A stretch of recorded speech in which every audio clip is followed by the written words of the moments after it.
दोस्तों, आदाब, सलाम, नमस्कार। आज के एपिसोड में हम बात करेंगे बिहार यानी पूर्णिया के निर्दलीय सांसद पप्पू यादव के बारे में, राकेश रंजन उर्फ पप्पू यादव के बारे में। पप्पू यादव को ले सियासी गलियारों से लेकर आम व खास के बीच एक खास तरह की चर्चाएं हो रही है। सोशल मीडिया प्लेटफॉर्म पर उनको ले कई तरह के बहस हो रहे हैं। बहस क्या हो रहे हैं कि क्या पप्पू यादव के साथ कांग्रेस नाइंसाफी कर रही है।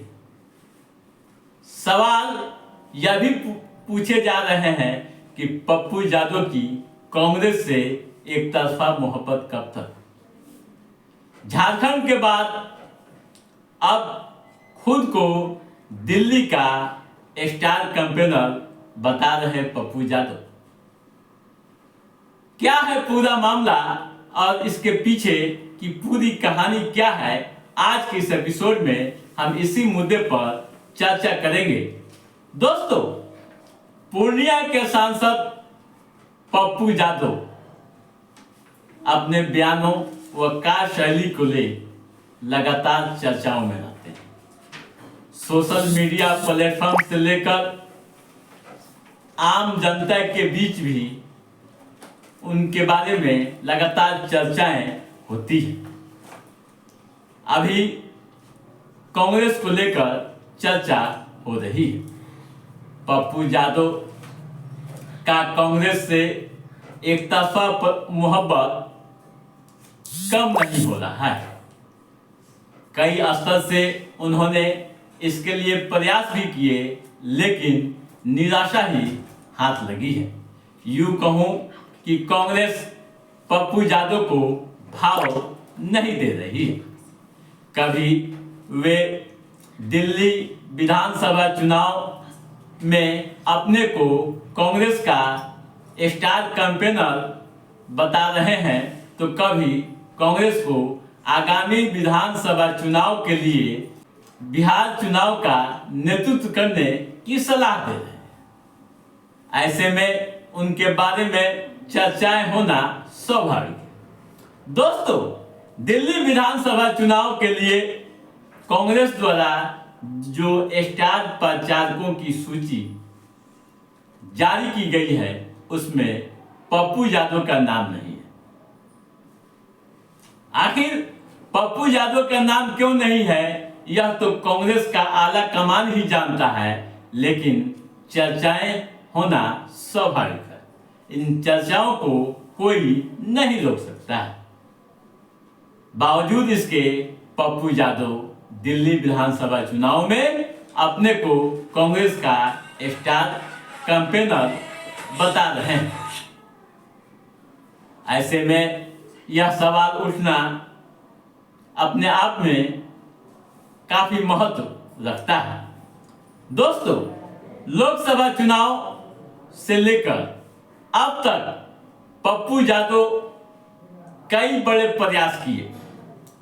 यहां तक कि उन्होंने अपनी पार्टी जनाधिकार पार्टी का कांग्रेस में विलय भी कर दिया, पर कांग्रेस ने कभी उन्हें अपना सदस्य नहीं माना। यानी कभी कांग्रेस पार्टी ने यह नहीं कहा कि पप्पू यादव उनकी पार्टी के हिस्सा है।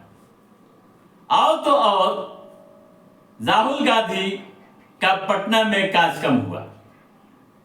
पटना आए, उनके कार्यक्रम में भीड़ जुटाने के लिए पप्पू यादव पूरी तरह से सक्रिय रहे, लेकिन एयरपोर्ट से लेकर होटल तक राहुल गांधी से मिलने की कोशिश की, लेकिन नाकाम रहे। जैसा कि चर्चाएं हो रही हैं, जानकार बता रहे हैं और जानकार यह भी कह रहे हैं कि राहुल ने उनसे मिलना भी मुनासिब नहीं समझा।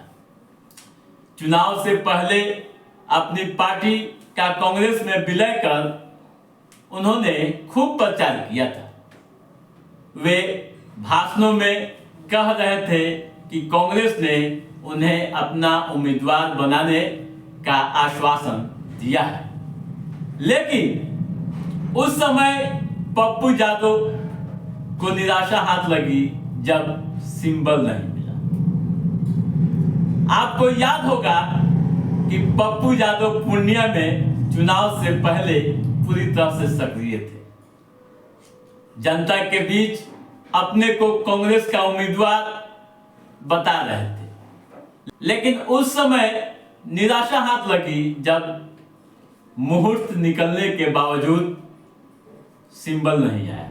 आखिर में मजबूर होकर उन्हें निर्दलीय मैदान में उतरना पड़ा। और सबसे बड़ी बात यह रही कि सही कसर जो थी, राहुल गांधी उस क्षेत्र में चुनाव प्रचार के दौरान आए थे, वे पूरा कर दिए। यानी राहुल गांधी ने पप्पू यादव को लेकर जो बयान दिए थे, आपको याद जरूर होगा। यानी उन्होंने कहा था कि पप्पू यादव अपने लिए व अपने बेटे के लिए टिकट मांगने आए थे, जिसे पार्टी ने मना कर दिया। दोस्तों, अब यह सवाल पूछा जा रहा है कि आखिर बधाई कहां? कई तरह की बातें हो रही है। कुछ रणनीतिकार लालू यादव को सामने ला रहे हैं। उनका कहना है कि कांग्रेस से प्रेम में लालू यादव के कारण धोखा मिल रहा है। उनकी माने या जानकार रणनीतिकारों की माने तो आप समझ लीजिए कि पप्पू तब कांग्रेस से टिकट मांग रहे थे जब यह तय हो गया था कि बिहार में आरजेडी ही इस मामले में फैसला लेगी। पप्पू यादव आरजेडी सुप्रीमो लालू यादव व तेजस्वी यादव से भी मिलने गए। मुलाकात भी हुई। मुलाकात के दौरान भाईचारे का माहौल दिखा, लेकिन उस समय एक अजीब राजनीतिक घटनाक्रम हो गया। जेडीयू छोड़कर आई बीमा भारती को आरजेडी ने अपना उम्मीदवार बना दिया और मैदान में भेज दिया। बीमा भारती मैदान में डटी रही। उनके साथ तेजस्वी प्रसाद यादव भी पूरी तरह से सक्रिय रहे। पूर्णिया में कई दिनों तक कैंप किए कि पप्पू यादव हार जाए। यह अलग बात है कि पप्पू यादव की अपनी लोकप्रियता वहां काम आई और जनता ने भरोसा देकर निर्दलीय उन्हें जिता दिया।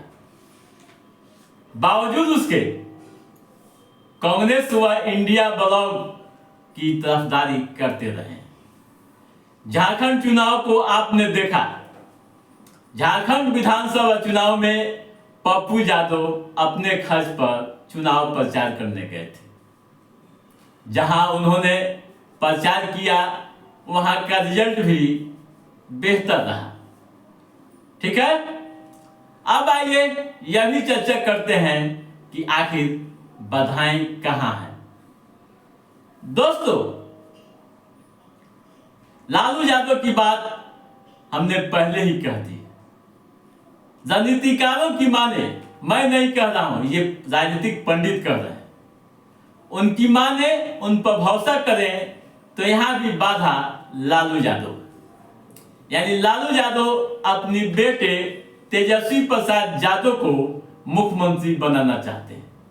इसके लिए उनकी एक अलग अपनी रणनीति है और वे कभी नहीं चाहते कि तेजस्वी के मुकाबले में कोई दूसरा नेता सामने आए। शायद यही कारण है कि दिल्ली से बिहार की सियासत में जमीन तैयार करने आए कन्हैया प्रसाद को भी वापस होना पड़ा।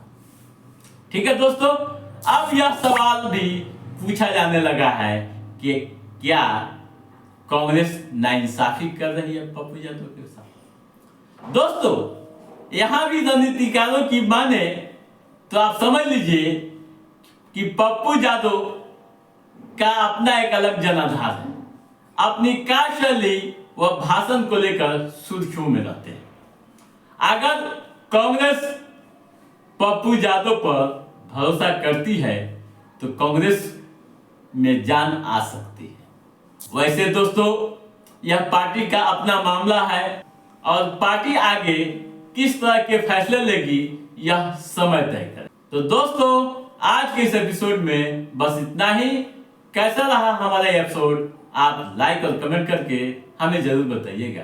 यदि आपने हमारे चैनल को सब्सक्राइब नहीं किया है तो सब्सक्राइब भी कीजिएगा, ताकि इस तरह की महत्वपूर्ण जानकारियों संबंधित, राजनीतिक गतिविधियों संबंधित जो भी अप टू डेट है उससे हम समय समय पर आपके बीच पहुंचाते रहेंगे।